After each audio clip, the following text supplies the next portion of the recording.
Glad it worked for you. Yeah, sometimes it's finicky. All right, I think we're almost at the 5 o'clock hour. So I'm just confirming we see our ASL interpreter for the day. I want to welcome everybody to our February CSC meeting. I'm going to get started just with logistics for now as folks are starting to trickle in. So I'll go ahead and share my screen really quickly. I hope that everyone is having a nice Wednesday evening. So just as usual, we want to get started with a couple logistics just to remind you of our naming convention. Gabby, hold on for a minute. Can you go back to like a PM Mondo, please? Sorry, it won't let me. Yeah, go for it. Okay, I need, shut the presentation down a little bit, please. Okay, yep. Oh, there it is, okay. And I need, and can you give me co-host like a pin mark as well? So that way I have two instead of one pick out so they could cross over. Yeah, so we make you a co-host, Douglas? Yeah. Okay. So I try to pin both of them together. So when you start changing, it'll go back and forth. You got it. Thank you. Yep. Okay, let me look. You already got, okay, where's Mark? There it is, okay. Pin, okay, I pinned them both. Thank you. Yeah, no problem. Thanks, Douglas, for the reminder. All right, so going back to the logistics really quickly, I just want to remind you all of our naming convention for these meetings, just for ease of tracking attendance and coordinating communication. Please make sure that you stay muted during the meeting unless you are speaking for any reason or you have a question. Make sure you say your full name and your organization as they are showing in your screen name as well. So to change your screen name, please click on the right side of your video. You'll see these three dots in the upper right-hand corner, and then you can select the rename button. And we ask that CSC members use the naming convention CSC dash first comma last name. Or if you're a resident member, please use the letter R dash first comma last name. For any other participants, you can use first and last name as well as any affiliation. So if you're part of the Air District or CARB or another agency, and if you're part of the general public, please include the letter P to indicate that. If you are part of any other organization and you want to indicate that affiliation, please also include that in your name. Please note that if you have any issues updating your screen name, you can go ahead and let anyone from the Air District know. And as well as myself or my colleague Jem here from Harder & Company, we're able to assist you with renaming if you're running into any issues. Okay, and if you are calling in, make sure that if you're also using the computer as your form of audio, that you sync both of these together so that you show up in the attendance as one participant. So you can go ahead and switch your audio channel if needed by clicking on the little caret next to the microphone button. And then you can also make sure to sync your computer and your phone audio if necessary. And once again, this is a quick reminder to those of you who are CSC members, having the CSC naming convention included in your name is really helpful for attendance tracking purposes. And also as a reminder for those of you who are CSC members, please make sure that you stay for at least 90 minutes of today's meeting in order to be qualified for the stipend program. So that's 75% of today's 2-hour meeting. Some quick virtual meeting etiquette. Please make sure that you stay on mute unless you're planning on speaking. If you are calling in, you can use the *6 to mute and unmute accordingly. And then similarly, it's really helpful when folks use the raise your hand function on Zoom. So if you are calling in, you can use that function by pressing *9 to raise it and then subsequently pressing *9 to lower your hand. And as always, it's helpful to go over our shared agreements for productive discussion and respectful dialogue. So I'm not going to go in these in too much detail, but just generally, some of the things we've agreed to are to focus on solutions and opportunities for productive dialogue, to really share the space equally, letting folks participate if they you tend to speak more, stepping back and vice versa. Really being respectful of one another. So if you disagree, that's totally fine.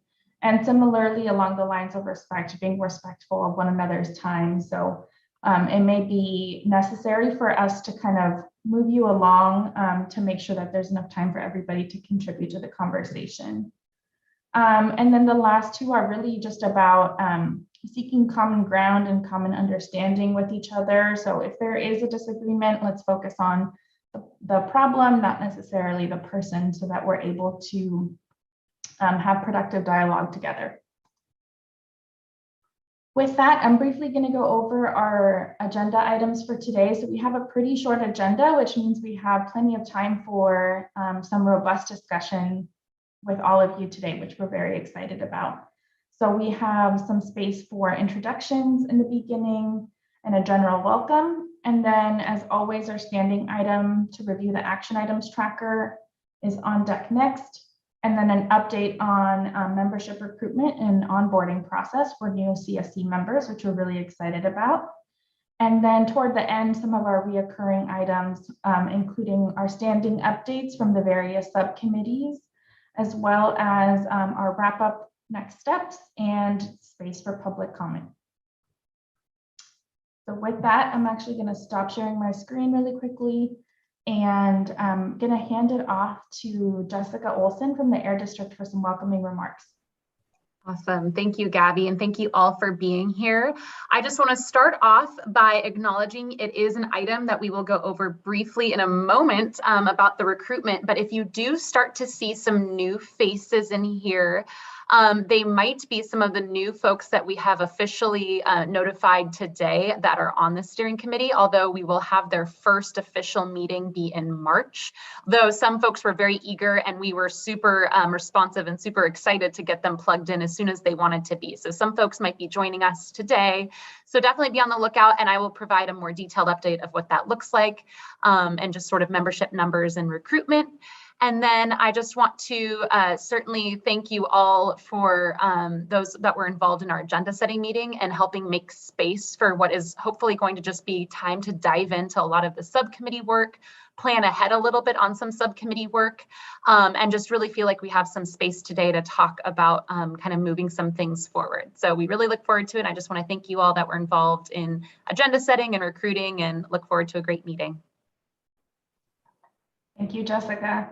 And before we get started with our first agenda item, I do want to acknowledge that we don't have a community co-host for this month's CSC meeting, but I wanted to throw out some feelers for those of you who are joining us today. We really want to collaborate with different folks on this call to help to support the co-hosting of future CSC meetings. So we'll actually be making some space at the end of this call to see if anybody is interested. And we thought we would try out identifying a community co-host at our CSC meetings, because we know not everybody has the time or capacity to join the agenda setting meetings where we usually identify co-hosts.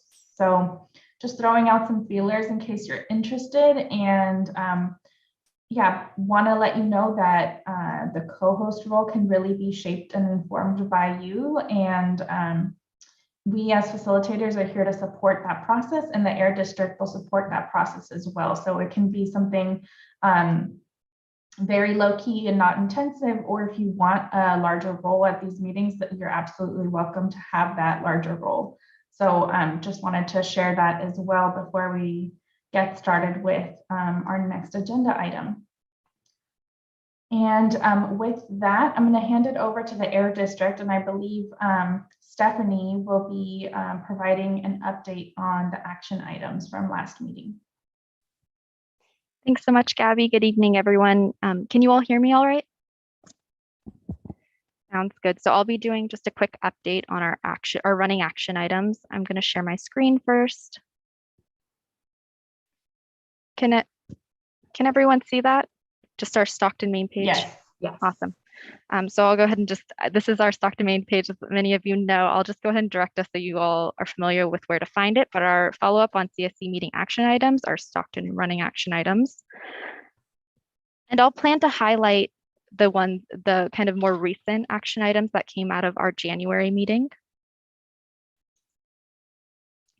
And so a quick update for you all, something that we did change is our numbering system. We felt that maybe for you all that are keeping track of the numbering, if an item moved from say pending to completed, the numbering would change. So we actually wanted to make sure there was a unique identifier. So what you'll see here, this is the meeting number. So meeting number 28.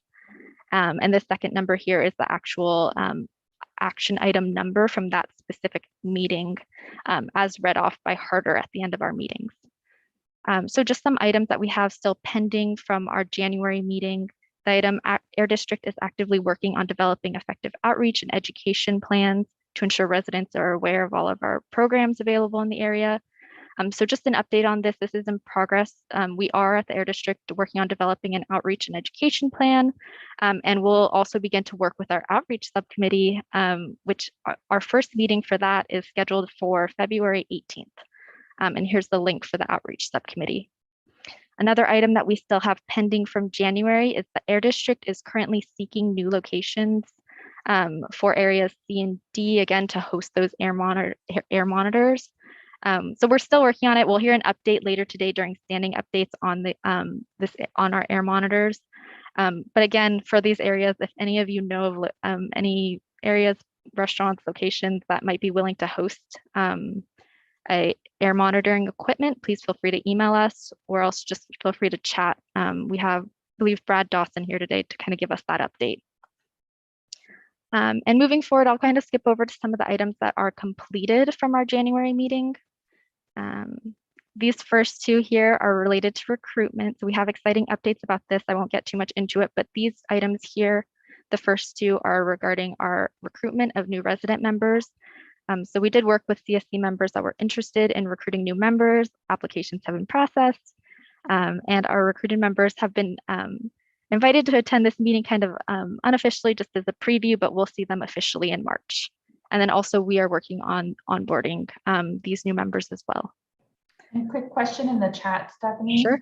I believe it was regarding the previous action item you gave an update on, but the asterisk next to the number of providers details what the numbers mean. Is that right? So that's just that explanation. Exactly. Thanks for pointing that out. At the bottom, the meeting number now indicates the first part of it is the actual meeting number, and then the action item number within that specific meeting. So as we'll kind of see those action items tonight, Harder will kind of read off number 1, number 2, number 3, however many we have tonight. And so this is just our effort to make sure that if you're following along with the items, like there's a unique idea. Just if you're like, oh, where's my item? This number doesn't disappear here. Thanks for the clarification. Awesome. Okay, jumping back along. Another item we have is for the Air District regarding our project plans. So the Air District has drafted and submitted several CERT project plans.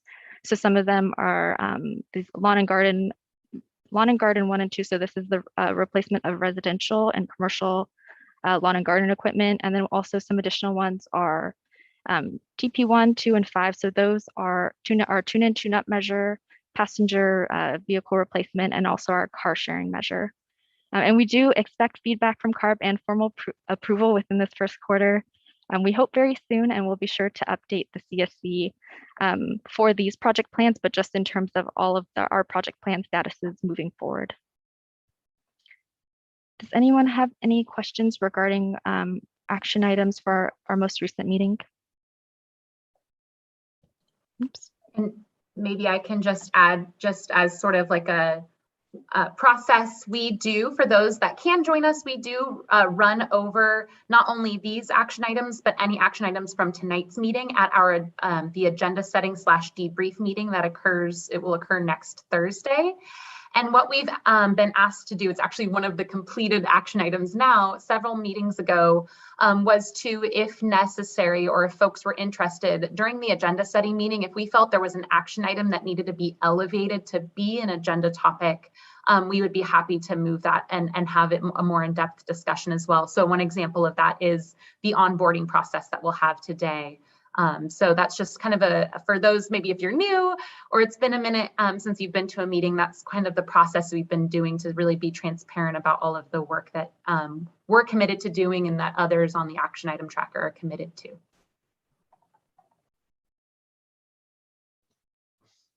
Well, thank you both, Stephanie and Jessica, for providing those updates. I'll just make a little bit more space in case there are any questions, but I think otherwise we can probably move on to our next agenda item. All right, I think our next agenda item is an update on membership recruitment, and as well as some onboarding next steps for the new CSC members that will be joining us next month. So I'm actually going to hand it over to Jessica for an update on that. So I'll just start with thanking again everyone who was a part of the membership recruitment. Just to kind of recap where we've been, there was a lot of effort to kind of do an attendance audit where we took a look at who's been to recent meetings, reach out in a very robust manner to those who haven't been at meetings recently, really targeting especially residents who hadn't been to recent meetings. And if they hadn't been, asking them why, if they were still interested in participating, if we were having trouble at the district getting a hold of them, we reached out to a lot of you who were friends or coworkers or acquaintances with some of these folks. And so if you recall, several months ago, we came up with a list and a map that showed sort of where we currently have members and where we essentially lost members. And by lost members, most people just said they didn't have capacity or time to be a part of the CSC process any longer. And there was interest from all of you to make sure we had kind of a backfill of all of those, again, especially targeting resident members, so folks that live in the boundary. So we wanted to make sure we had a really sort of specific recruitment in the sense that and I will share a map here in just a second, in the sense that we felt like there were areas that didn't have residents that were represented. And so there were certain folks, and I would list them all. I'm going to maybe list them all and then people can correct me because I do want to call out and just thank everyone. Jonathan Pruitt, Nate Knott, Margot Prouse, I believe Cynthia Lau and others, and I might be I'm sure I'm missing others. Oh, Leonard, maybe even a few others. Put your name in the chat if you were helpful, but all of you I know, and you've been in great communication with all of us on that recruitment effort, and it was very successful. So I'll just say right now that we had 7 people submit applications. We accepted or sort of invited everyone that was that qualified under any circumstance to be on the committee. So there were, there was 8 people that submitted, yes. And 2 people either just ended up not living in the boundary or they were representing something that also wasn't within the boundary, but we of course invited them to please come and participate as public members. The other remaining 6 folks all qualified, and we're happy to announce that we did contact all of them, invited them again to come to today's meeting just as an observer, but then start their membership in March. So I'm going to show you the map just to show that certainly we were successful in kind of covering gaps. And then I'm going to talk a little bit and maybe even solicit volunteers for an onboarding discussion. So definitely don't think that we're skipping the onboarding part. That's a very important piece of this. So as you can see here, actually every member that we recruited, so these are just generalizations, of course, we don't want to show where everyone lives, but we definitely wanted to generalize the areas where we were successful in recruiting folks. And so you can see here that these were all areas we actually didn't have any resident members. So I definitely want to acknowledge that we did the work, you all did the work in recruiting these folks. These are just, I'm showing you resident members. So obviously if you're going, wait, I represent a business or a school or an EJ organization that represents this area, that's not included in this. These are all kind of where residents live. That's kind of the part of the successful, I think, recruitment process is this map and kind of just showing that spatial kind of spread of all of the folks that are now on the committee, specifically representing themselves as residents who are in the boundary. So I am going to stop sharing unless maybe there's interest in continuing to look at it. Maybe I'll leave it up for a couple more seconds and then stop sharing. And I'm going to talk about onboarding here and kind of the plan. Is there any question before, like outside of onboarding, that anyone has, or any comments, or just welcoming? Like I can see a couple of the new folks maybe on here just sort of like waving and welcoming. We'll definitely take a chance to have them introduce themselves at the next meeting. So definitely want to make sure that there's that. Percentage of residents now. Oh, great question. I will have us do a quick little math while I think stuff. While I'm talking, I will have us do math. We were already majority, even if we didn't recruit. We did that little math quickly, but we can update you as to what the actual percentage is now. That's a great question.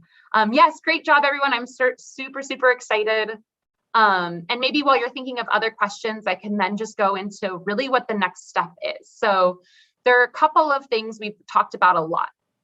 One is that actually in our charter, we codified actually making sure that any new person, whether it's an individual who's coming on as an alternate to replace someone else or to help someone else be on the committee, or if they were a fully new, like recruited member, was to make sure that we went through an onboarding process so that folks know all of the hard work that's gone up to this point, so that they come in and, they're not completely cold, but also so that they have sort of that foundation in order to participate fully.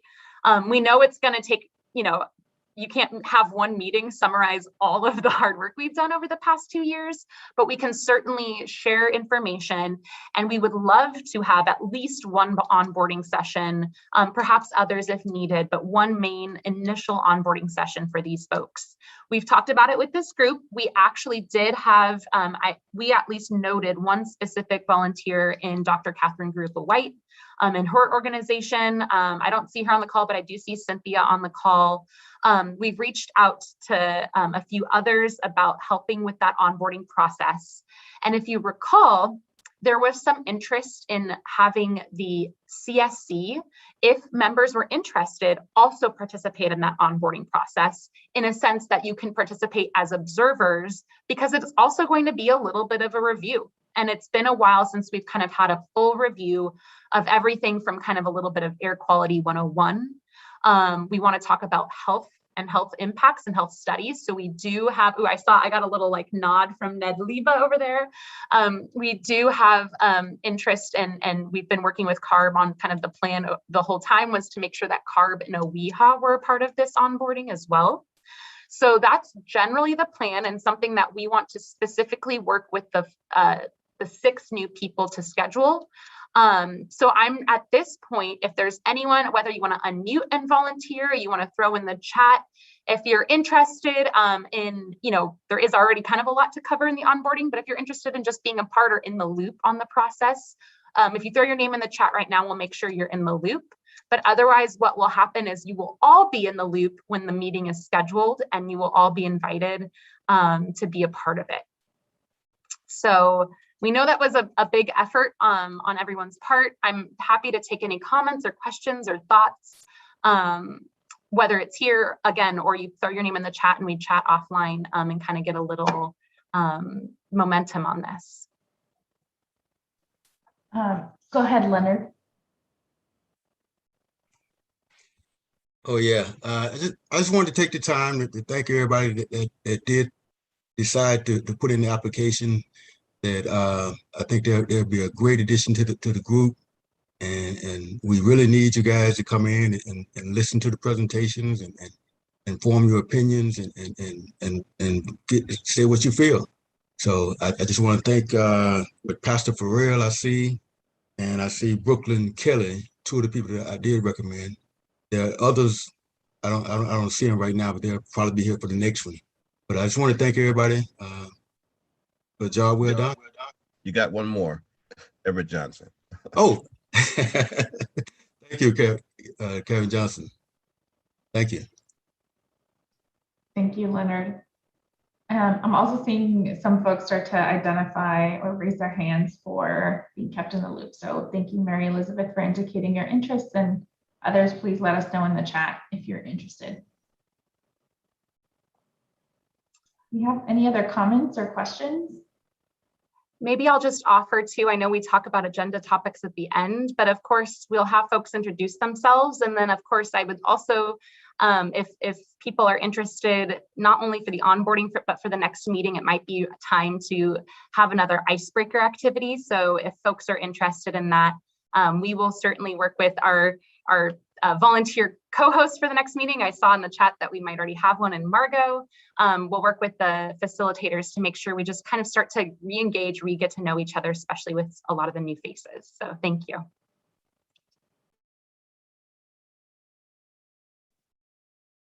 Thanks, Jessica. Any other questions or comments or reflections on the onboarding process and the recruitment process? All right, we're just flying through today's agenda. Okay, so our next agenda item are some of our standing updates. So we're going to start off with our excuse me, need some water.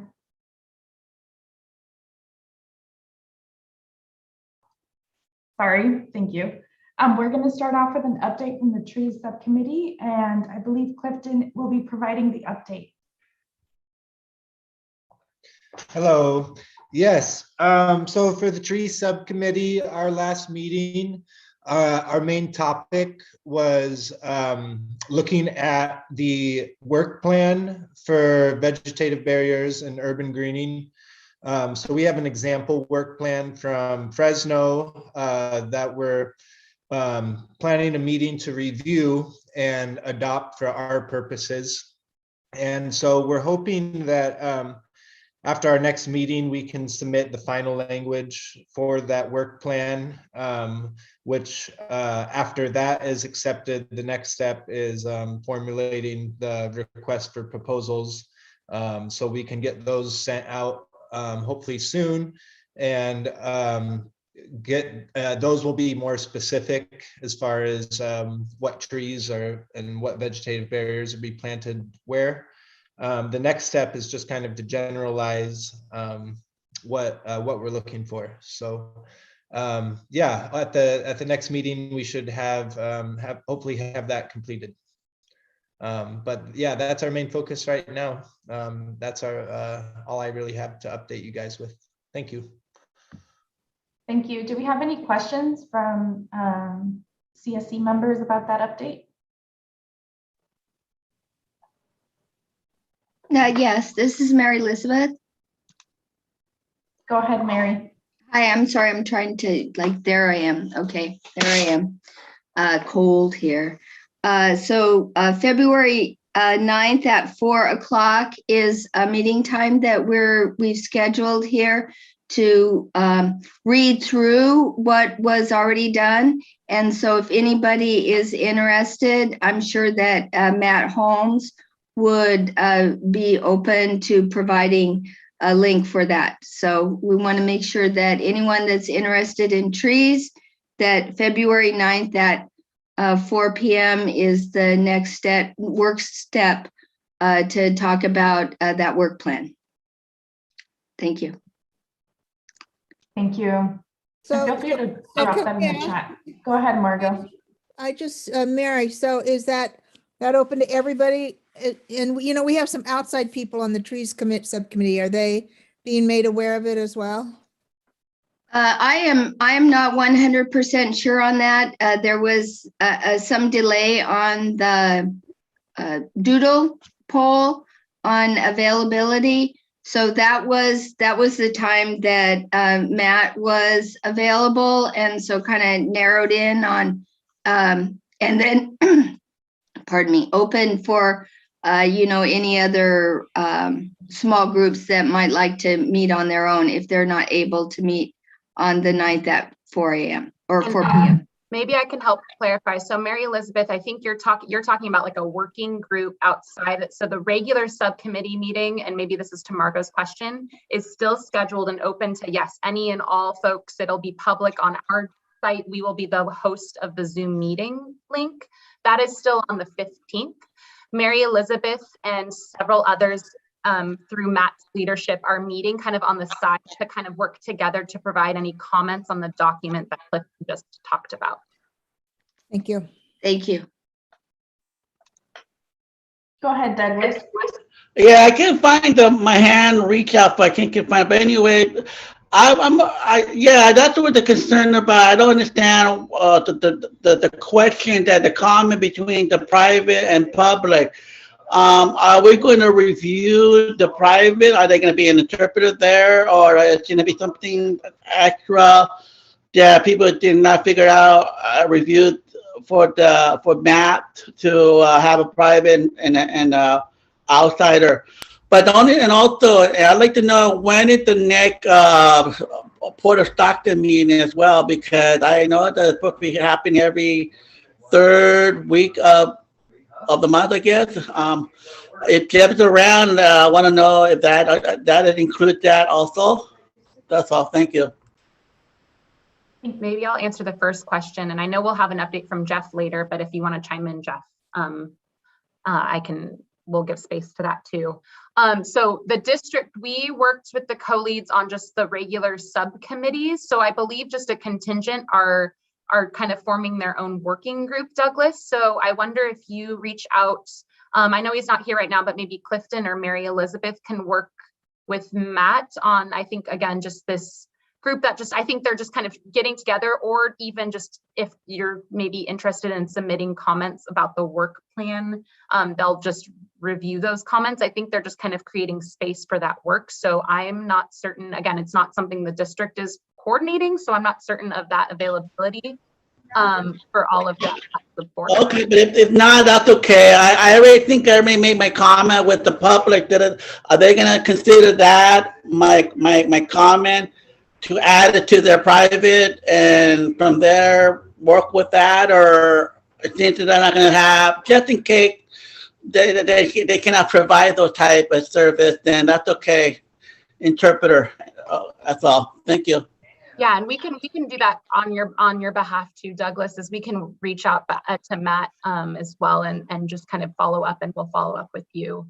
And certainly, just to clarify again, this is just comments on the project plan that's been that was out there and provided and kind of high level reviewed during the regular CS or subcommittee meeting. So if that helps, but like you said, if you've already provided comments during that, then that definitely is already taken into account. Okay, thank you. And I apologize. This is Jeff. I'm still on my way home, but I didn't hear the question. I think the question, Jeff, was about when the next meeting will be, but we can probably answer it during your update if that works better. Oh, perfect. Okay, thanks. Yeah. And can I just clarify, Douglas, is that the Port Commissioners meeting? Well, that's the second question I was asking. Will be the next Port of Stockton meeting? I don't know if it's on the third week of the month, but and also I know that you guys are having a private group session regarding commenting regarding to the, I believe, the trees area, right, Mary Elizabeth?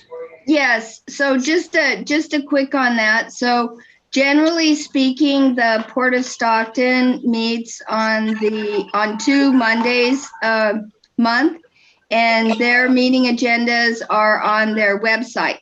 And they do not provide any kind of translation services. The only way that you can view those meetings is through YouTube, which is a great improvement to what was provided before.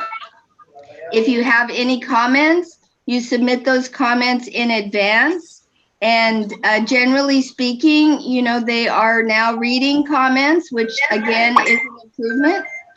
And so that's on the Port Commission meeting. The Outreach Commission meeting, I don't know what kinds of, I believe that you were at the last meeting, but I'm not privy on exactly what type of accommodations or translation services are provided for the Port Outreach meetings.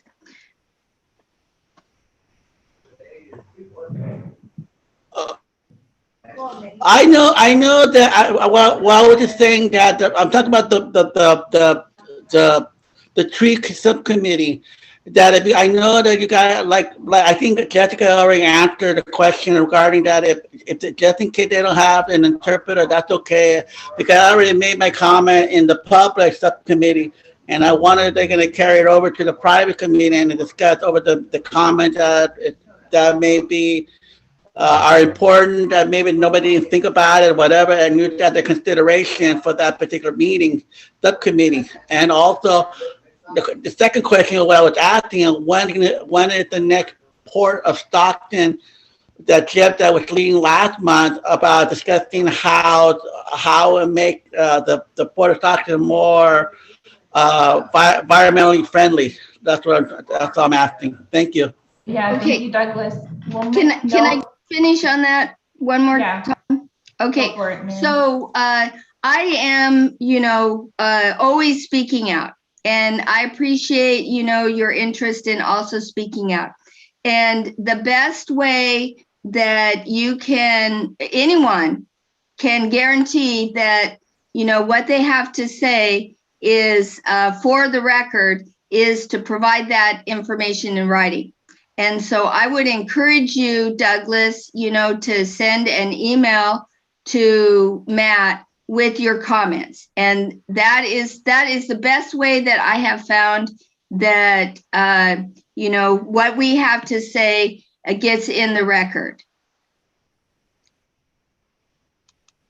Okay, but the subcommittee already have saved in the record whatever we comment or Doug. recorded on it or Yes, no? Doug. Yes, Okay. we recorded all of the subcommittee meetings and took notes during. So if you feel like you've already and you don't want to submit written comments, yes, then it's already as a part of that. If you feel like you want to provide other comments, or again, we can work with Matt and see about access at that meeting as well. Yeah, Thank you so much for clarifying. Thank you for these questions. Yeah, so these questions are related to the Trees Subcommittee agenda, and we'll address the question about the Port of Stockton meeting during that update. So we can go ahead and transition to our next subcommittee update. So this is coming from the Indoor Air and the Weatherization Subcommittee, and I believe that Cynthia will be providing the update for today. Yeah, thank you. Good evening, everybody. Cynthia Cabrera with CVAC. Catherine wasn't able to join today, so I'm here for her. Just some really quick updates that we're still in kind of like the preliminary research phases, reviewing some other programs around the state, like the one that Air District presented on last time. And still doing that. I believe we are looking for a March meeting, either the 8th or the 22nd. It's still waiting to be confirmed. But of course, the announcement will go out when it's finalized. Yeah, thank you. Thank you, Cynthia. Any questions for the Indoor Air and the Weatherization Subcommittee? All right, I think we can move on to the final subcommittee. So this is EV Mechanic Training Subcommittee, and I'm going to go ahead and request that folks who are leading or co-hosting the subcommittee go ahead and provide the update for us today. Ed, do you want me to chime in? Please. Okay. So the EV Mechanics Training Subcommittee, we finally have a kickoff meeting for, which is exciting. It's going to be February 24th. And basically looking to cover, the invitation went out for that, I saw earlier today. But largely like we've compiled a bunch of notes from a couple of meetings that we've had and kind of synthesized them into a couple of recommendations for potential avenues of like which way to direct the investment. So the first meeting is going to be focused on, kind of discussing what those three options are, what other options might be, and then settling on a direction and making a formal recommendation to the CSC, whether at the end of that meeting or in a poll afterwards, whatever makes sense relative to like what we accomplish in that time. But yeah, we were really hoping to just get a lot of groundwork done, some notes done ahead of this meeting. So I think we have, I think it should be a productive kind of direction setting meeting for us. So that's what we got. And just to add to that, Taylor in particular has worked really hard to close that gap and bring all of that information forward so that when we do have this meeting, we'll have not only options, but we'll have answers to quite a few of the questions. We exhaustively tried to follow up on that. And I think we've got some good direction, some good potential direction, and we'll be looking for something that we can actually move ahead with the EV mechanic for our Stockton community.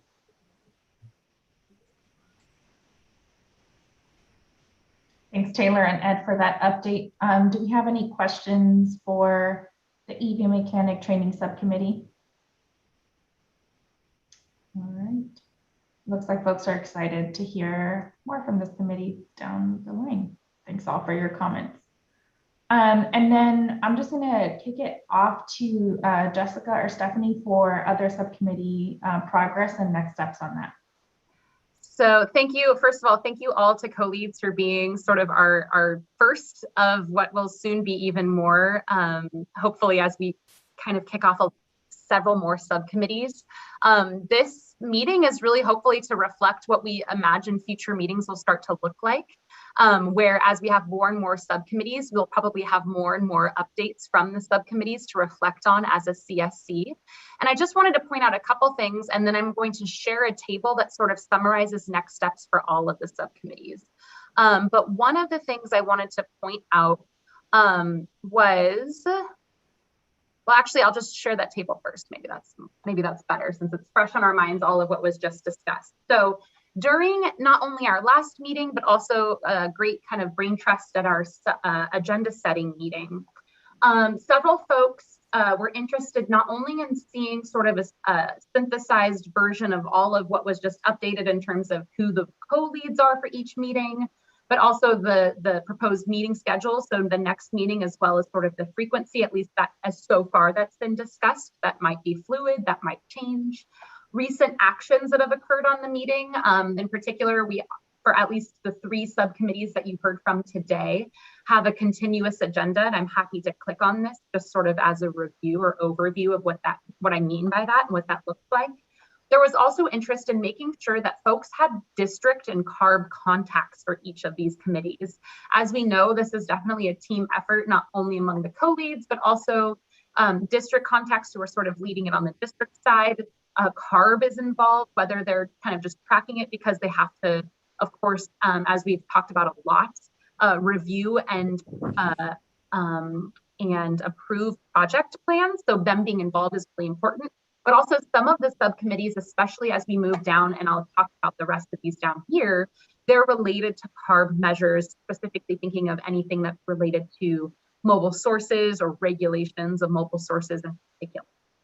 We also put a little bit of other considerations. Again, this might ebb and flow and change as we move forward, but just things to think about when it comes to each of these committees, what kind of steps that need to happen before some of the actions are taken to actually, whether incentives actually spend the money, or if it's outreach. There's probably a lot of other considerations, almost too many to name in like a quick little meeting like this, but also things I think will be mostly captured in each of these, what we're calling continuous agendas.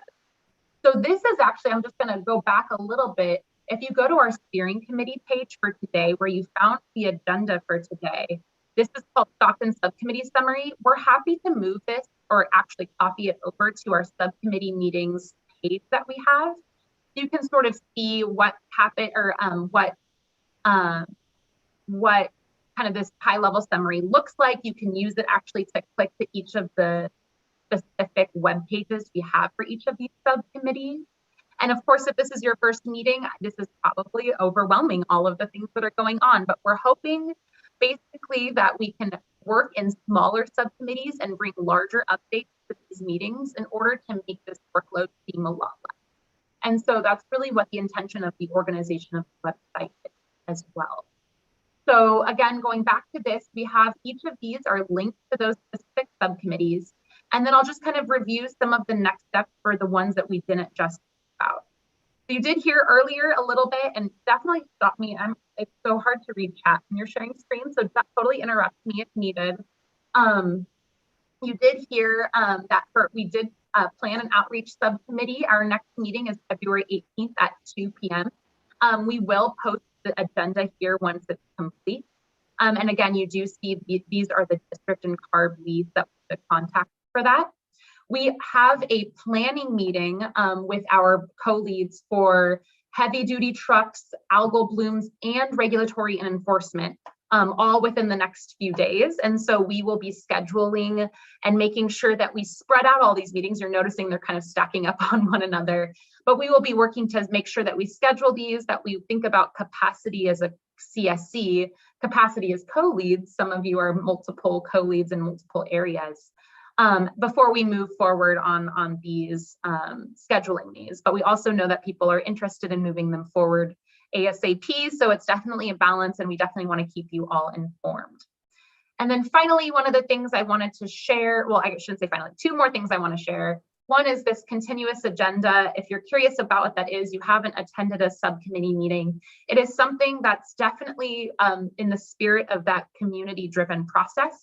It is a Google Doc that is for everyone to share and to look at and to track. And the reason it's a continuous agenda is if you scroll down, you can see all of the agendas and notes from previous meetings. There's several links. I won't necessarily get into them. It's definitely different for each of the committee meetings. But if you're interested in digging into what happened or what is going to happen at upcoming meetings, that's what that continuous agenda is, as opposed to clicking on different documents. And there's lots of resources in here.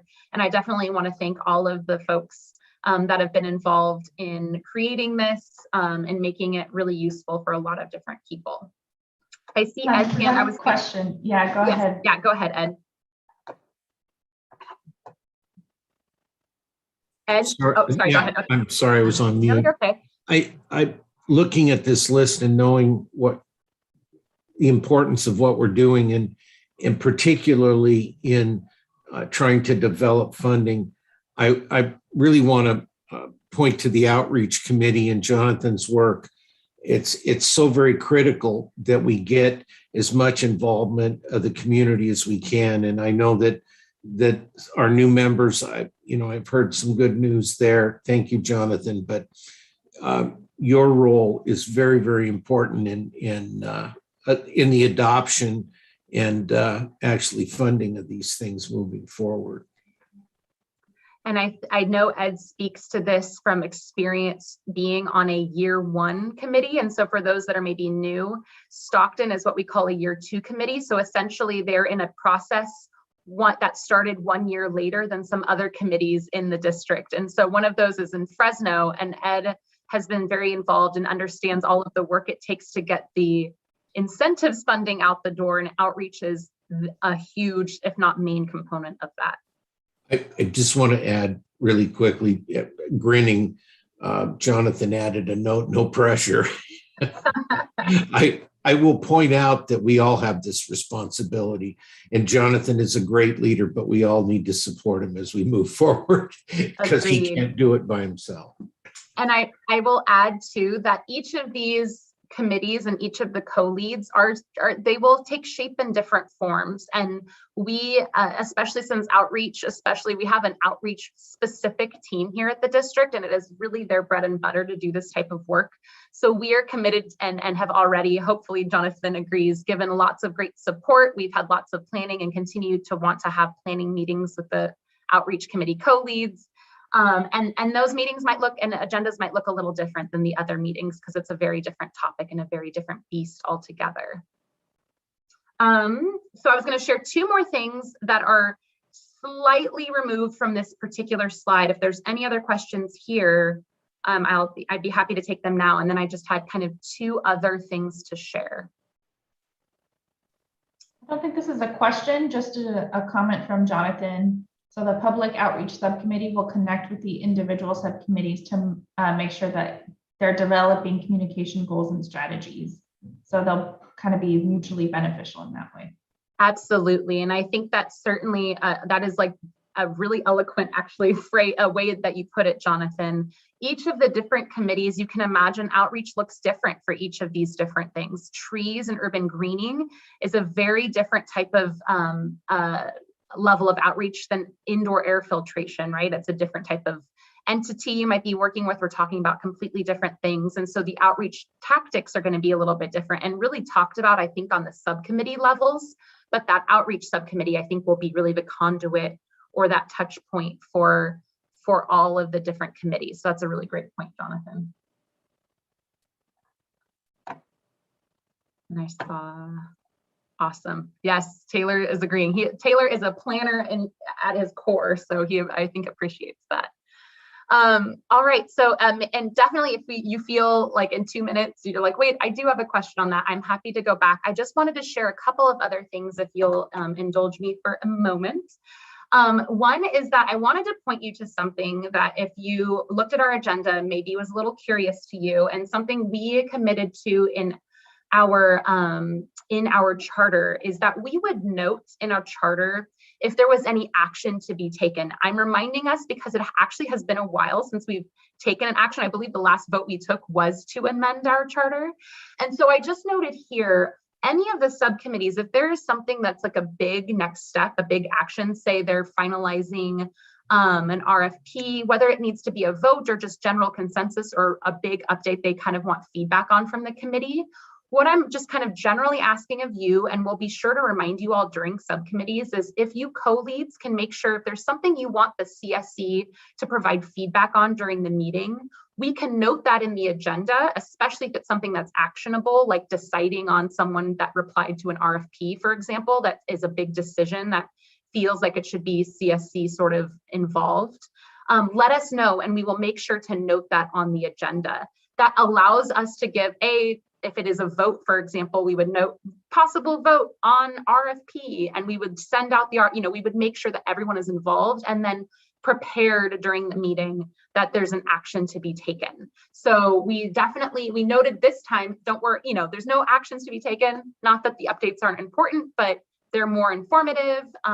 But we can also have a similar note that says, note, action proposed in subcommittee for EV mechanic training. So I wanted to note that. And then I had one more thing. Oh, go ahead, sorry. I think I saw Margot had their hand raised earlier regarding that update. So I'm not sure if you have a question, Margot. Well, I did have it raised, but Jessica just answered it. I was wondering if we're going to get like the body of what we're going to be deciding before the meeting. Yes, we would definitely not ask folks to take action on something they didn't see. So for example, say for timing purposes, there was a subcommittee meeting yesterday and they wanted to provide an update to the CSC and have a decision made. We would probably say, hey, here's an update. Either at the next CSC meeting, we'll make a decision, or if the CSC is just generally supportive of the subcommittee recommendation and they don't feel like they need to, that can be a discussion with the subcommittee. But yes, in general, as always, we'll get materials out ahead of time per kind of our commitment throughout this process. I did have one more thing to share. It is not subcommittee related, but it's really in our effort, and this is my final update, our effort to share ongoing progress for things outside subcommittees. So this is a brief update. You got a really in-depth discussion from Todd, our Director of Grants and Incentives, last meeting.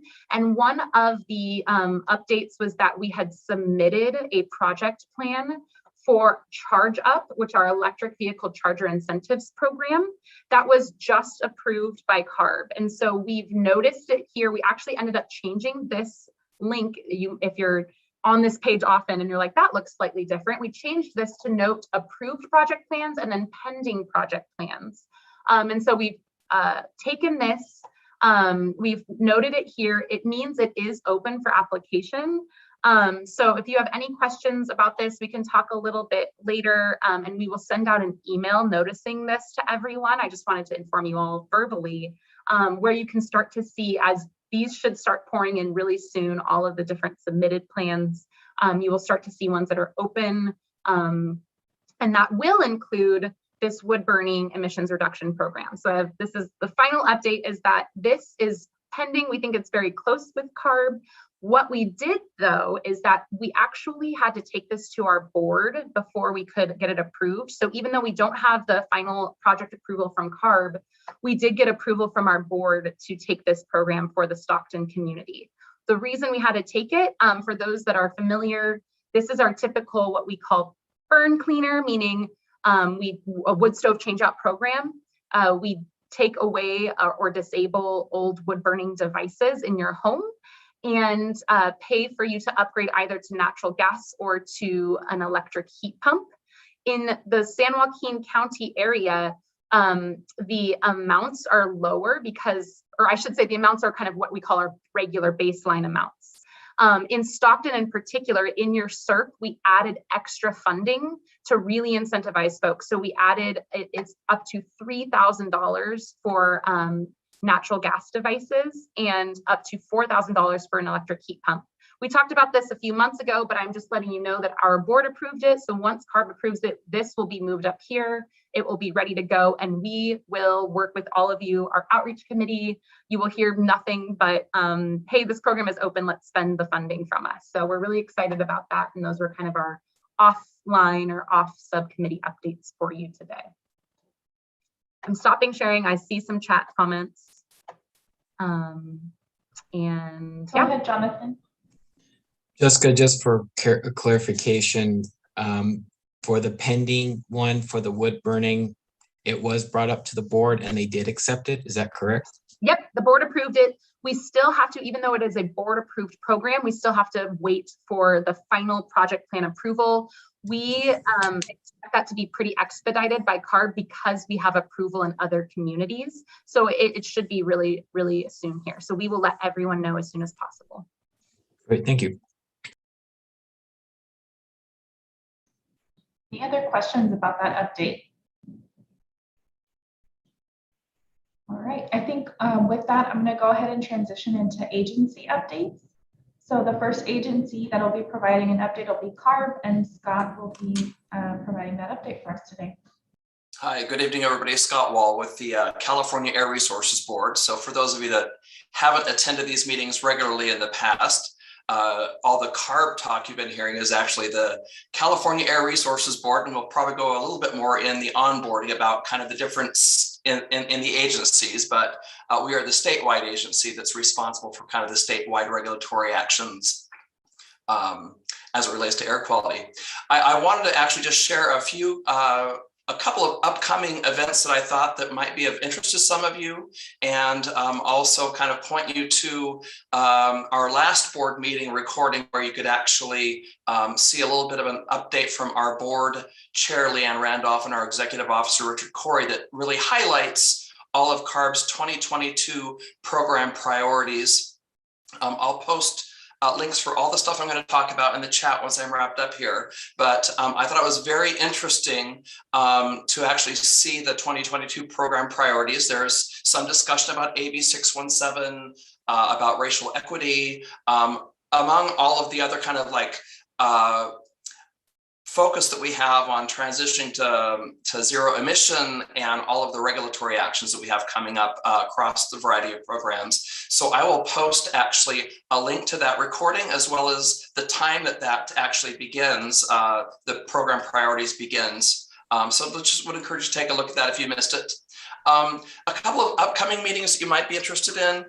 This next Thursday, February 10th, we will actually be having our 4th annual AB617 Community Selection Board hearing, and that will be at 4 p.m. We are going to be recommending 2 new communities to get added to the AB617 program. Those 2 communities are the East Oakland community in the Bay Area and the International Border community in the San Diego area. We'll also be discussing the process in the upcoming year to reset and expand the program benefits to more overburdened communities in the state. And again, I will add a link to the board meeting materials and registration, including the staff report that details the staff's recommendation to the board for those 2 new communities.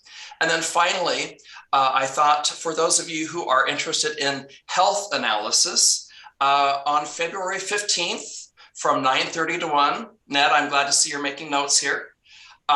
We will be having a workshop. It's called the Scoping Plan Workshop. And again, it's February 15th from 9:30 a.m. to 1 p.m. to discuss CARB's planned qualitative and quantitative health analysis. And we'll be doing this in collaboration with the California Department of Public Health and the Office of Environmental Health Hazard Assessment. The workshop will include speakers to discuss the public health benefits and challenges in meeting the state's energy, climate, and air quality goals. So I just wanted to point out a couple of those upcoming meetings. We have a lot more going on than that, but I thought that those 2 would be of particular interest to you. Again, I will post links for all of this in the chat, and that's all the updates I have. Happy to answer any questions if you have any. Do you have any questions from the CSC? The CSC, you mean for carbon? The Community Steering Committee. CSC is Community Steering Committee, yeah. Great, thank you. I'll post those links now. Sounds great. Thank you. Doug Scott. has a question. Oh, go ahead, Doug. Scott, how are we doing as far, I know that we're doing by section. What are we doing to kind of move one project to the next? Like we get one project, discuss it and move on, go to the next one, progress it and move on. And things like that, instead of going all the way to different section of information, discussion. What does it take to speed up this particular, like you have the list of items that's already been approved, money has been allocated, money's been approved by the board and everything. So what's going to be, will be check mark after this one, So how close are we doing this particular, the Trees Subcommittee or the CARB? I believe, like I talked to somebody, somebody posted on Twitter that Albert and Fresno regarding the electric car, and e-bike, they were having an incentive, and they were having it. So I was like, Mike, and I thought, and I just kind of looked at it, and they didn't have the application due. But so what are we doing? Are we getting close to the goal for this year? Or are we going to be able to having this particular one step scenario after another until the following year, next year? That's all. Thank you. Sure, Douglas. And I think I will punt that question actually over to the district, because I think your question is really more speaking to the local emission reduction program that you all adopted. Is that correct? So I saw that Jessica did post a link to the tracker, and I'll just hand it over to her to kind of talk a little bit more about that. All right, and I saw nodding from Doug, so I think your assumption, I was under the same assumption, Scott. I think in terms of, and I put it in the chat, and something that we will start to see as we see more of these project plans approved, start to see even more of this funding moving. But right now, this is where we will monthly update on this tracker that I just put in the chat, but I will also share my screen as a visual. Where we have, again, it's broken down by subcommittees, but also in things that are not in subcommittees, how much we expect to spend and how much we've spent so far. You can see for a lot of them, especially if they're subcommittees, we have not spent money so far, but this money will be spent once we have an RFP out, once we contract with folks. So there's going to be several measures that are kind of, it'll get all sort of spent at once we kind of move some things forward. And then there are several measures. I'm thinking in particular of RB1, which is the one I just went over for residential wood burning, that once we open it up month by month, you will hopefully start to see this number tick up, and as we get close to the 100 units. So again, you can see here it's pending CARB approval. It's something, this actually needs to be updated. It was just recently, super recently approved. So we will update this to approved and again, start to do the outreach and start to see this money spent. I do hear you, Doug. What I'm hearing is that we need to start seeing how the money is flowing and where we need to go and kind of check in. So we commit, of course, for monthly updating this, but we plan to, and we can work with the agenda setting committee or meeting that maybe like every 6 months we come together and maybe during this regular CSC meeting have sort of a deep dive of check in where we are, check in what we need to get done to move the money forward. It's something that Ed just mentioned about how we need to really push forward to spend the incentives dollars. So that will all be apparent when we start to do these check-ins. It's kind of a slow spool up, and then we hopefully it's sort of like floodgates open and we can start getting this all out. Great. Thank you so much, Jessica and Scott. Yeah, thank you both. I just want to note sort of a requested action for future CSC meetings that was documented in the chat. So folks are interested in having kind of visual aids alongside some of these updates for events, but it sounds like, you know, how Scott was able to include these visual aids as links in the chat is working well for folks. So just noting that for future updates, regarding upcoming meetings and things like that, visual aids tend to be helpful for the CSC members. So we'll make note of that just kind of as an ongoing request. I think there were a couple questions in here that have been addressed through the chat, so we can probably move on. Oh, go ahead, Jess. I was going to say, I think I can help a little bit with the chat questions. So and I think it looks like maybe even Jonathan helped answer it. So I believe, Mary Elizabeth, correct me if I'm wrong, you're looking at the language in the approved work plan. What we do in these approved work plans is we put in examples of our existing program, but in reality, there is a specific part of the, and sorry, I'm just for better clarification, I'm talking about the charge up vehicle infrastructure work plan. Is that correct, Mary Elizabeth? Okay, so in looking at that, we do, and it is required not only through our actual part of the project identification, but also through CARB and approving the project is, yes, it is actually only for charging infrastructure installed within the boundary.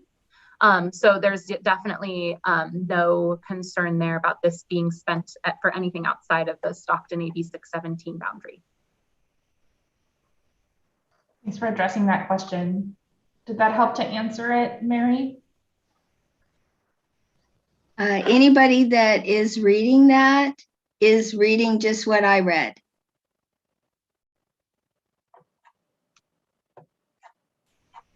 Correct. Did that answer your question though, Jess's response? I didn't read anything to that effect. Oh, gotcha. So and maybe I can help clarify, anything that we do in the SERP has to be within the boundary. So I think that's maybe kind of just starting off as that statement. And maybe I can go over, and maybe Aaron, I think we might have an incentives person. They might have, Aaron Tarango can help me as we maybe move forward and we can help clarify. But Aaron, can you help me, maybe not at this second, but just clarify if there's a specific place within the project plan we can point to that identifies that, but just completely just on its surface, all incentives that are spent in the Stockton SERP are spent in the AB617 boundary. That is correct. I mean, that's in the budget. That, yeah, 100% correct. I mean, so for anything with a SERP measure that's attached to this project will be spent in the boundary itself. And that's all double checked through our mapping process and everything else. So yes, that's like number one. That's for to spend the money. That's number one, is to make sure we triple verify that the project is within inside the boundaries of the community.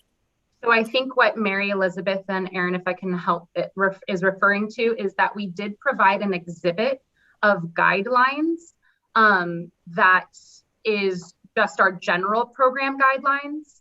And so I think that refers to our valley-wide program, but that is just as an example for CARB when they approve the project, as to like what the project, the other remainder of the guidelines are. And I see others unmuting to also clarify that. Correct. Can I just answer? I guess I can answer that question very simply. When we launch it, when it's going to be on that page you showed, Jessica, where the money is available, the grants are available, when it says apply here, that application will be very specific to Stockton. It'll have the requirements that you must be within the boundary. It'll have like more detailed, more kind of dialed in documentation for a Stockton specific application, basically at that point in time. Yes, and to reassure you, Mary Elizabeth, the the project plan that you were looking at, page 2 under participant requirements does delve into that just a little bit further. And it acknowledges that it is a generic exhibit attached, but it specifies in the paragraph that it has to be in Stockton and all of the details that Jess was just explaining. So it definitely is in there and characterizes it in the bigger sense, but then explains it on page 2 under participant requirements.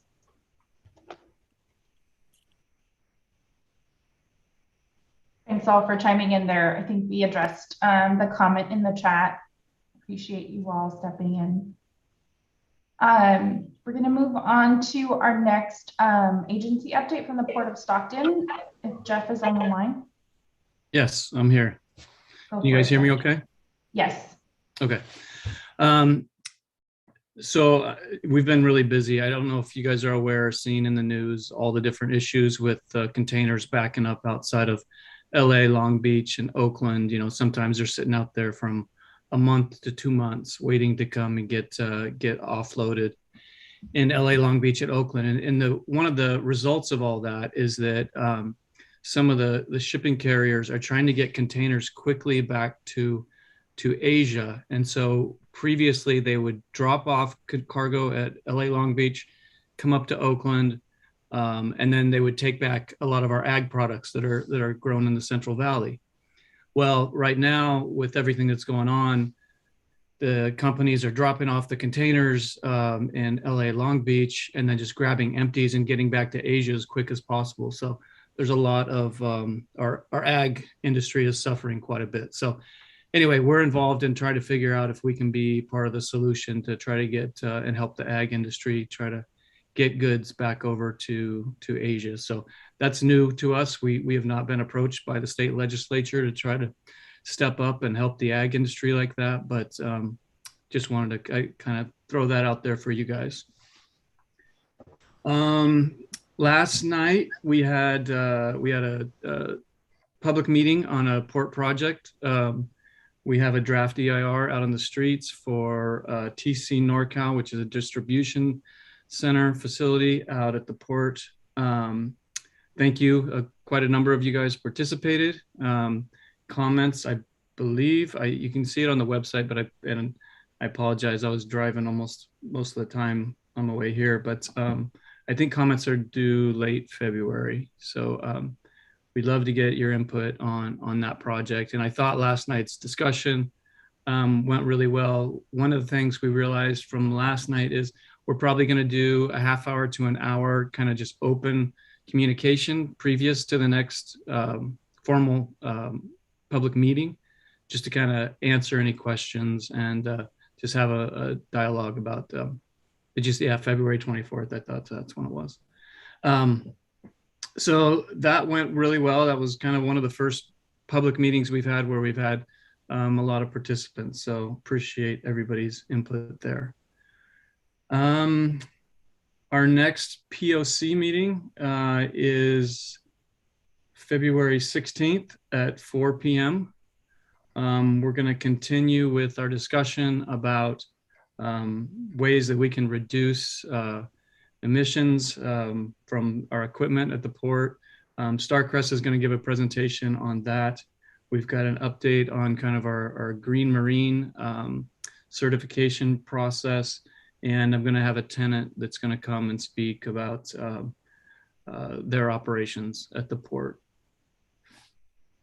And I think, Douglas, maybe your question was about whether or not we're going to have ALS interpreters at the outreach meeting. We definitely will. We will have them. We had them last night as well. So any public meeting that the port holds right now, other than the commission hearings, if it's a project meeting on Zoom or the POC, we will have translators, Spanish translators, as well as ALS. So, and if there's a need to have that expand on that a little bit, please let us know. We're happy to accommodate there. And then our next commission meeting, I think Mary Elizabeth answered. So we typically have our commission meetings are scheduled on the first and third Mondays of every month. Right now, the first Monday of every month is only as needed. So, and because the third Monday this month is a holiday, our next board meeting will be Tuesday, February 22nd at 3:30 in the afternoon. And Douglas, I'm trying to work on, getting closed captioning, but right now I think we discussed in one of our previous meetings that the best we can do at this point is on the playback that's on our website, that is closed caption.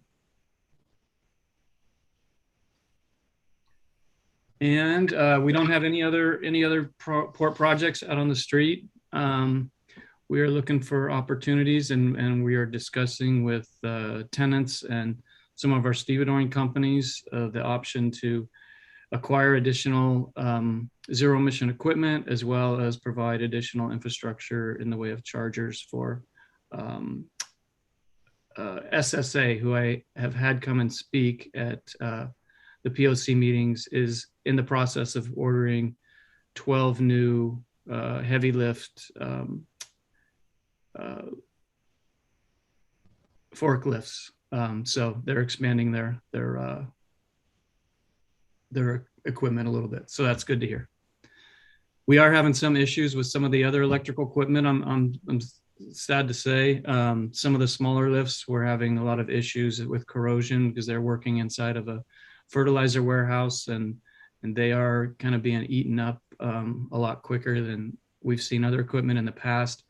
We've also had a couple of the larger lifts, the zero emissions, red tagged for steering issues, and so it's a work in progress. We're working through it and trying to work with the equipment operators to work through those kinds of issues. And that's all I have. Thanks for the updates, Jeff. I see Jonathan has their hand raised. You can go ahead and share your comment, Jonathan. Yeah, no, this is a question for Jeff. For those that want to know information, because I know Douglas and Nate are wanting to know how to get on the mailer so they know exactly when the meetings and the agendas, and for the port outreach as well as for the port commissioners. Is there a specific link, a web link, or a specific email to send that to? You can send, if you want commission updates, you can send well, let's just do, there's one website or one email address. Hold on just one second. I apologize. No problem, Jeff. I think if you can post that in the chat, folks can go ahead and access the information there so that they know how to register for those updates or subscribe to any listservs, things like that. Happy to do that. And also all the information for the distribution center project is on our website under environment, under CEQA documents. We will provide updates regularly to our website, but I will post the email address in the chat. Thank you. And perhaps also including the link to that particular part of your website might help folks get directed to the right place. You bet. Thank you. Any other comments or questions? I think those are most of the chat comments too. We're just about how to access this information, but it sounds like we're addressing that in just a couple minutes. So any other comments or questions? Douglas had a question. Oh yeah, go ahead, Douglas.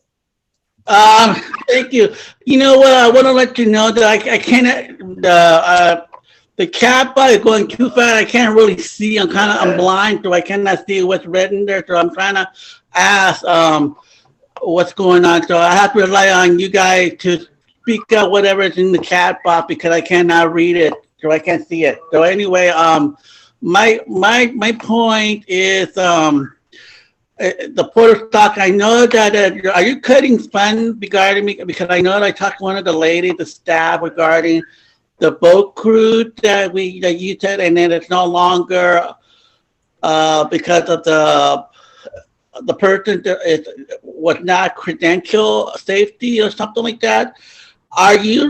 Because I'm more concerned that it's the way Jeff that you coming out. It's like it's getting really bad at the Port of Stockton. That the revenue is not coming in because of Asia.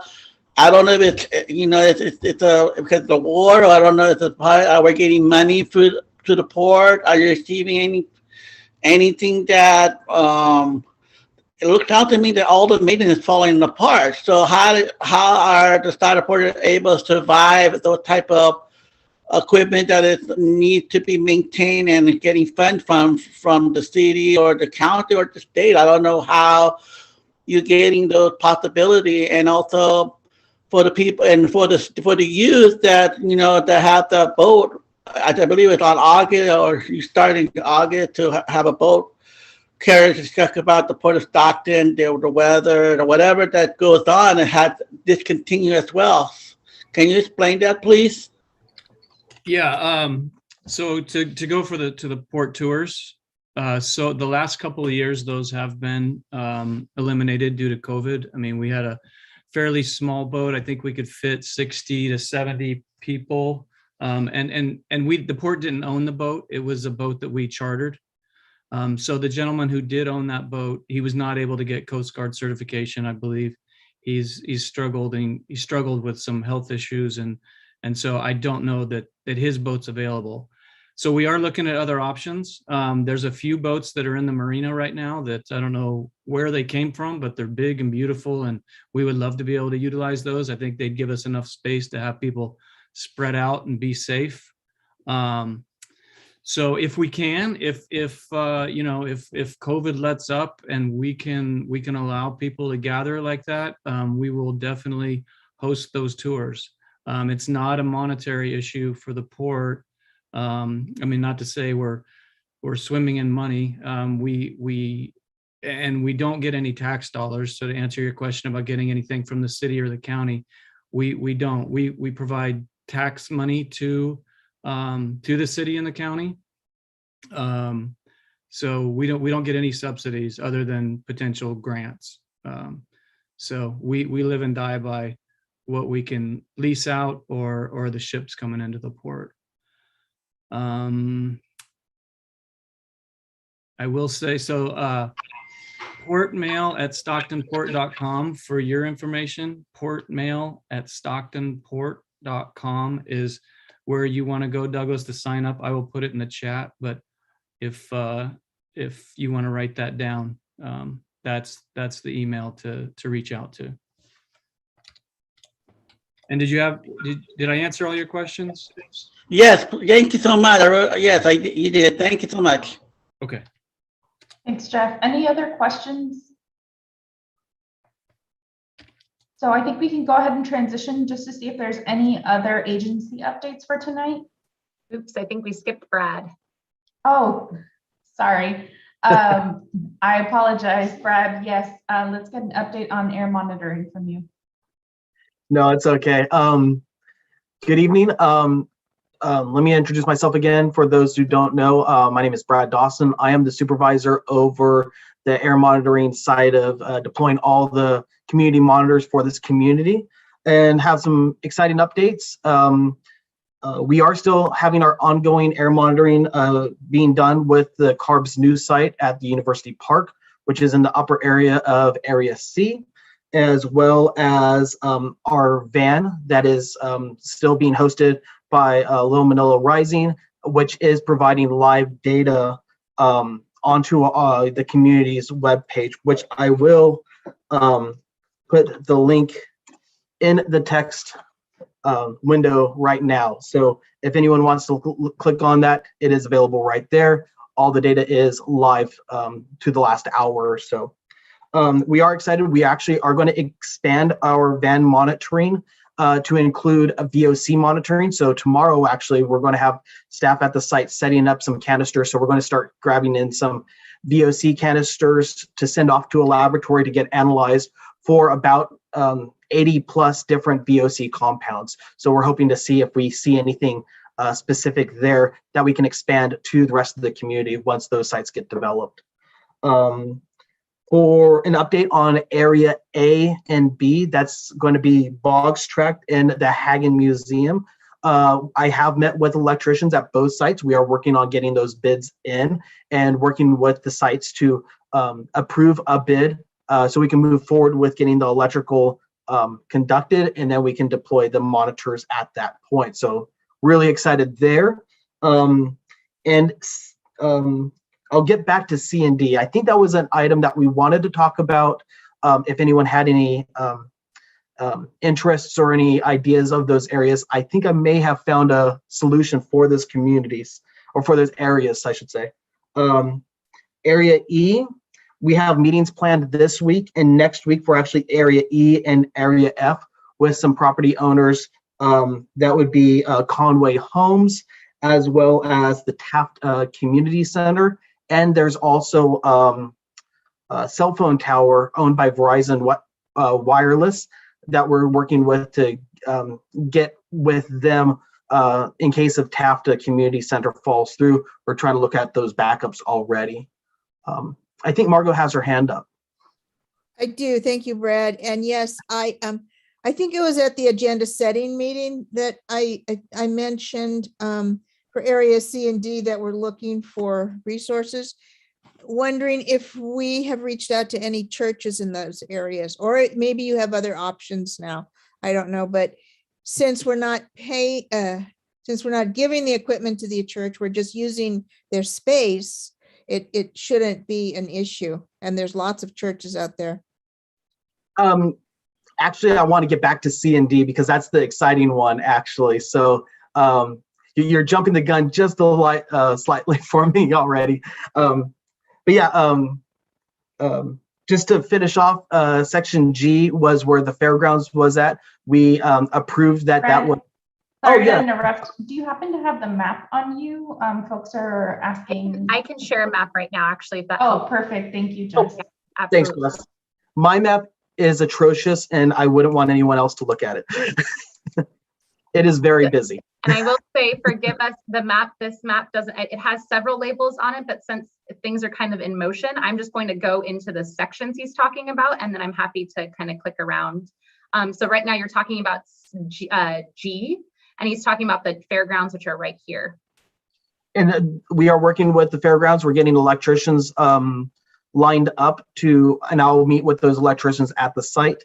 There is a little bit of, the fairgrounds is owned by the state, and the state has certain requirements for electricians to work at the site. So we're kind of working with them and their approved electrician list to get people to go out there to give us the bid so we can move forward with deployment. So we're still working on that, hoping that we can still use the same electricians that we got bids on for a Boggs Tract and the Hagen Museum, but we're still working through that communication with the fairgrounds. There's actually only one person that is actually employed at the fairgrounds right now.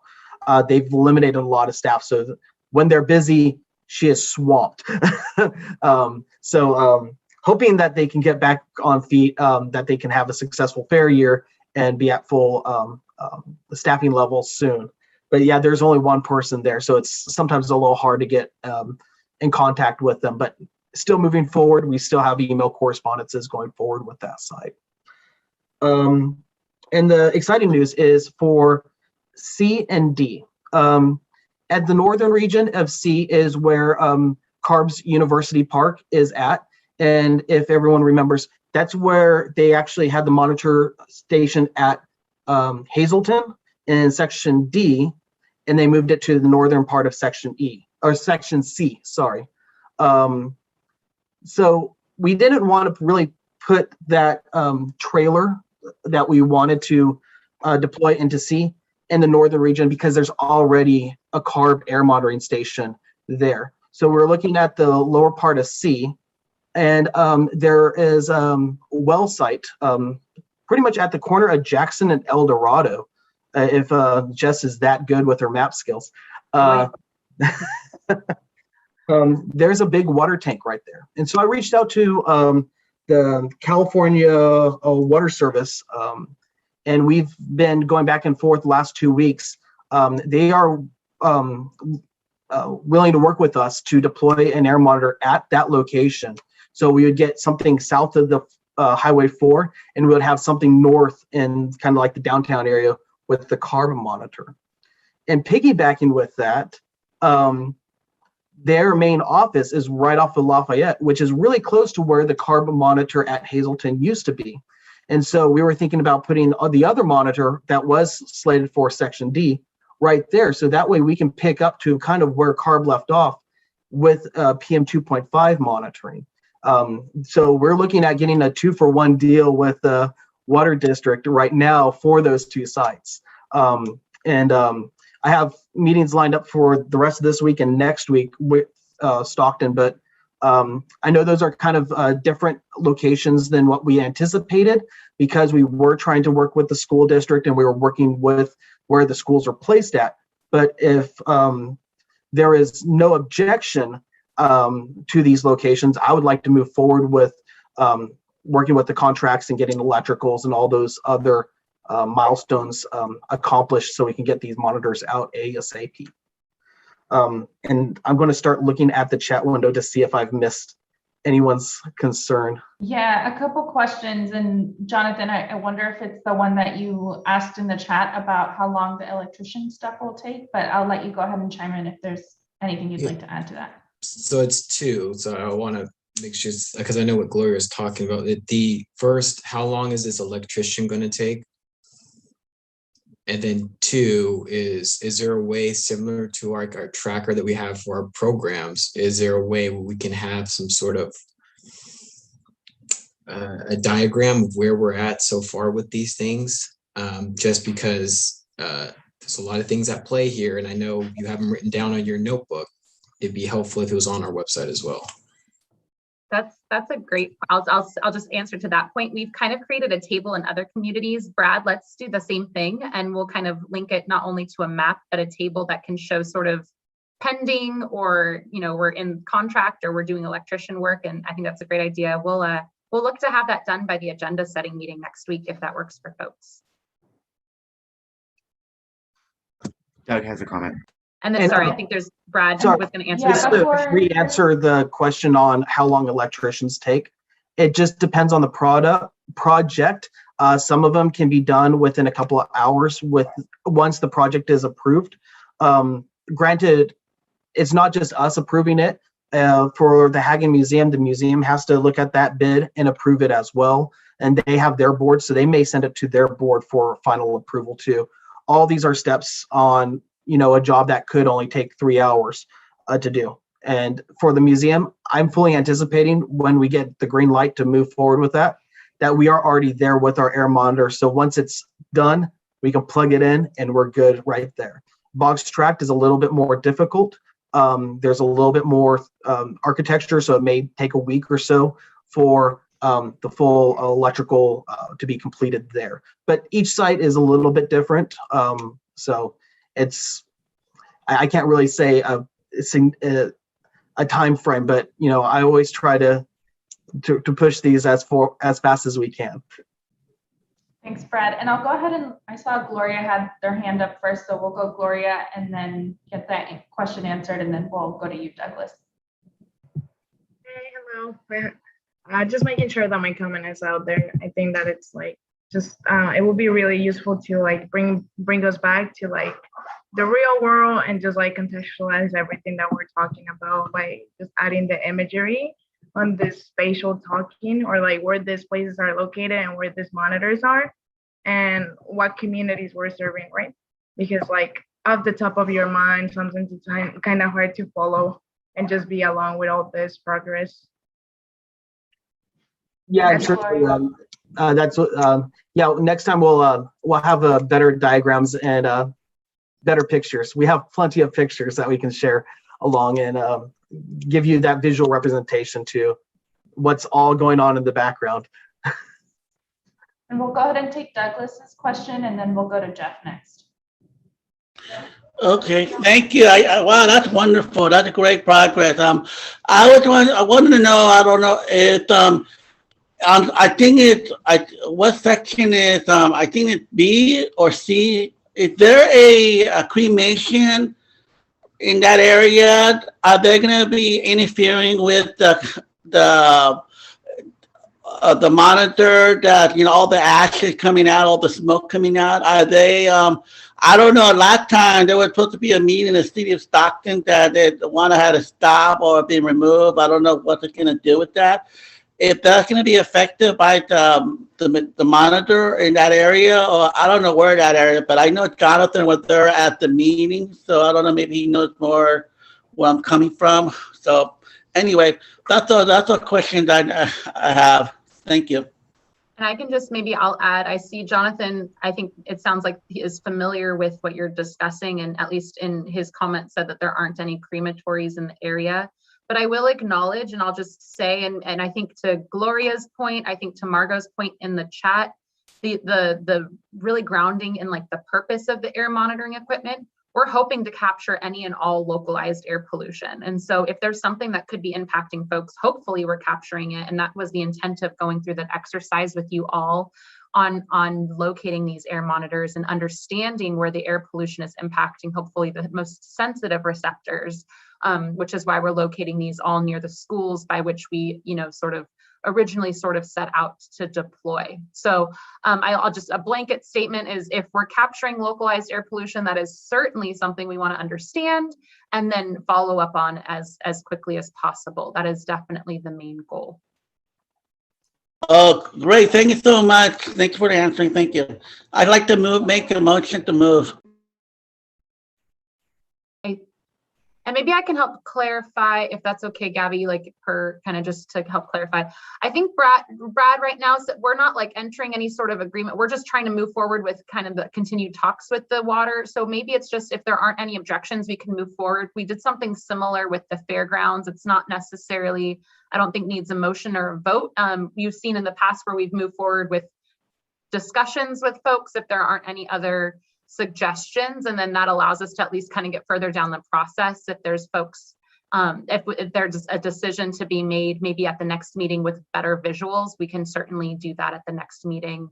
I'm not certain we need a vote or a decision right now, if that makes sense. Yeah, thanks for clarifying, Jess. And Jeff, I think you had a question as well. Yeah, just to respond to Ned's comment in here about Washington Elementary. From what I understand from Brad, they kind of pushed back, and the Stockton Unified did. And so the next best thing was a piece of port property across the street from the community garden, which is just down the street from the school. I want to say it's a few hundred yards to the west. So I think that's the backup plan. Is that correct, Brad? Yes, and actually I'm doing the look. It is about 0.3 of a mile away from the school. So it is still very close in the realm of ambient air monitoring. It is right on the edge of the community of Boggs Tract, kind of on the front leading edge of Boggs Tract. So it would be representing pretty much anything that did enter that community. And yes, unfortunately, we tried to work with the school district, and in a couple board meetings, we were voted down from deploying. I think they're still looking at possibly working with us, but initially those sites were denied. So that's when we started working with the Port of Stockton and other sites in those areas as close to those schools. So that way we can still get monitoring as close to those sensitive receptors as we can. For answering, and we'll make space for one more comment from Ned here. If you can hear me, I just want to make the statement. I really do appreciate the effort of the air district and everyone to try and get good monitoring and health studies. I really applaud that. The idea is Washington School is right in the middle of an area that probably has a lot of pollution. And we want to measure the pollution right outside and then right inside the premises, which means monitors on the other side, perhaps of vegetative barriers, and then in the classrooms. And the fact that SUSD will not cooperate is just odious to me. So thank you very much for listening to me. Thank you, Ned. I think that we have addressed all the comments in the chat, and it sounds like there's no more questions about the updates from the air monitoring progress. So we'll go ahead and open it up to see if there's any other agencies present that have updates for us.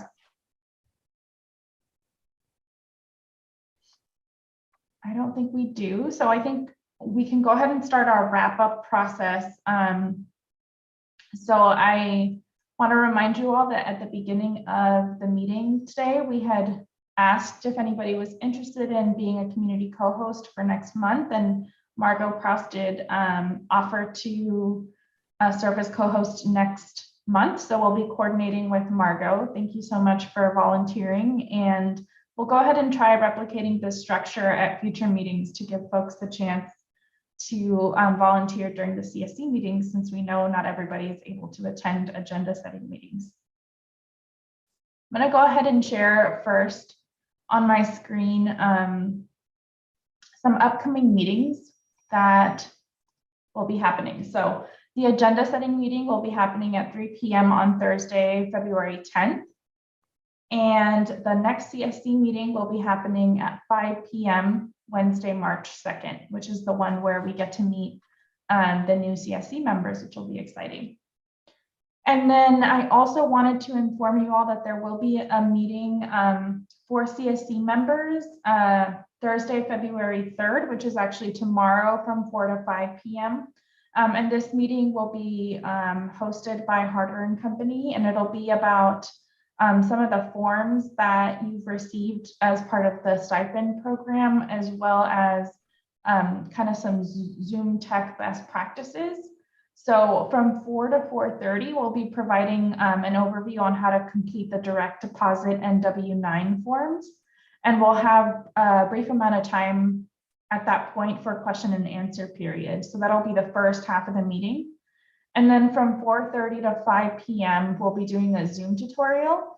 So this will go over how to join meetings and select preferred language on different tech devices. So just to let you all know, this may apply to Stockton in the future, but it doesn't actually apply to Stockton at the moment. So there are other communities where we have interpretation happening across multiple languages. And so there are different setting functions that need to be used in order to join those meetings properly and be able to hear interpreters, etc. So we're going to be providing that tutorial. If you're interested in joining, it may apply for future meetings, or if you do attend any other CSC meetings for any reason, it does apply to those. So that'll be from 4:30 to 5 p.m. tomorrow. But the first half is going over direct deposit and W-9. So if you have any questions about that, you can go ahead and join that, and we'll be providing some information at that meeting. So that's kind of the overview of upcoming meetings for everybody. And I'm noticing, okay, it looks like there's no questions about that in the chat. I'm going to go ahead and now share the action items from today's call. Because we have a little bit of time, we're hoping to spend 5 to 10 minutes looking at these action items together and identifying if any of these are of interest for the next CSC meeting as a potential agenda item or anything like that. And the reason we're hoping to spend some time talking about that today is, once again, recognizing that not everybody's able to attend agenda setting meetings. So taking advantage of the opportunity that we have some extra time today, just to see what folks think about action items this week or from today, and see if there's anything you'd like to add to the agenda. So I'm going to share my screen and read those out loud to folks. So some of the action items that came up this week are actually action items that are kind of ongoing, so they won't necessarily be ones that need to be addressed immediately. So the first action item is that the Air District will provide an update on the percentage of CSC members that are residents. So that was a question that came up today. And Jessica, I see your hand is raised, so I'll go ahead and let you chime in. There are 58% of the CSC as residents as of right this moment. Perfect. So we can go ahead and mark that as complete now. The Air District is also going to be sending out invites to all CSC members for the onboarding process, but noting that those of you who are interested in being a part of the process in a more detailed way have already kind of raised your hands in the chat, so we'll be looking at that as well. This is a kind of joint action item for Margot, the Air District, and Harder and Company, so we'll be thinking about an icebreaker for the next CSC meeting, noting that it's a great time for folks to connect, especially in light of the new CSC members that will be joining. This is more of an open update, but somebody did mention if anyone's interested in becoming a part of the Trees Subcommittee working group to reach out to Clifton and Maxwell to be added. Subcommittee co-leads, this is an ongoing action item for folks, but if you need any feedback or you want a reaction or sort of a vote from a specific item in, I guess, a subcommittee meeting, to inform the Air District so that those can be added to the agenda in advance. The Air District will be updating the CSC once there's approval of the wood burning project plan and once that's finalized. And kind of also one of those ongoing things, but for agencies to please include or share visuals of upcoming events or information during presentations. There's also just an open action item here for the public. If you have any comments that you'd like to submit to the Port of Stockton, those are due by February 22nd. The Air District will create a table to track air monitoring tasks progress per the CSC's feedback in the chat. And the Air District will include diagrams and visual representation in the air monitoring update as well. So that's kind of a long list. Some of these are actually concrete items that will be checked off, and others of these are more so like reminders and agreements that folks are requesting in the chat. So wanting to make sure that that is clear. But I'll kind of open it up, but based on what has been shared so far, any of these items kind of sparking an interest in folks for things to be added to the next agenda, or is there anything that you'd like us to consider including in the next agenda for the March CSC meeting?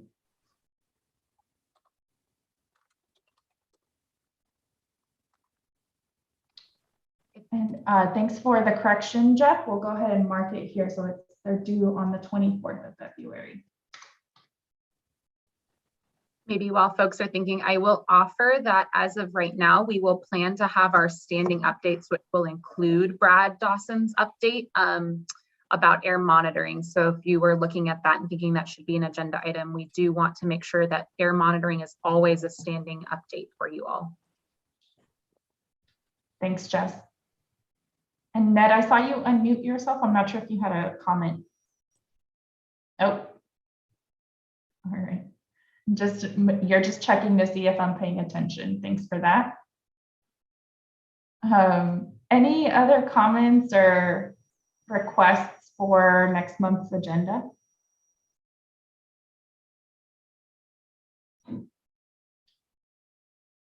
Yeah, so if there are no specific requests, that's completely fine. You know, we have the opportunity at the agenda setting meeting to revisit what came up during this meeting as well. But if you do have a specific interest or request, please let us know in the chat, and we'll be coordinating with Margot on next steps and prepping for that meeting as well, which is exciting. I think with that, I don't know, Jess, if you have any final comments before we open it up for public comment.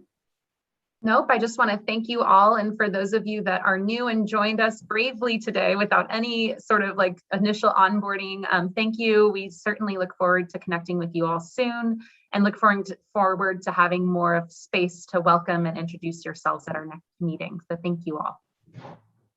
Thanks for that wrap-up comment, Jess. I think at this point we can take any comments from the public. So I'll go ahead and check the YouTube live, and if my colleagues here from Harder & Company and or the Air District can check to see if there's any comments emerging in the chat or in the Zoom in general, that'd be great. There are none. Okay. And I don't think we have any comments on YouTube either. Well, I think with that, we can actually end a little bit early. If that works for folks, thank you all so much for participating today and sharing such thoughtful comments and questions. And we look forward to seeing you all at the various meetings that are coming up. Douglas says good night, everyone.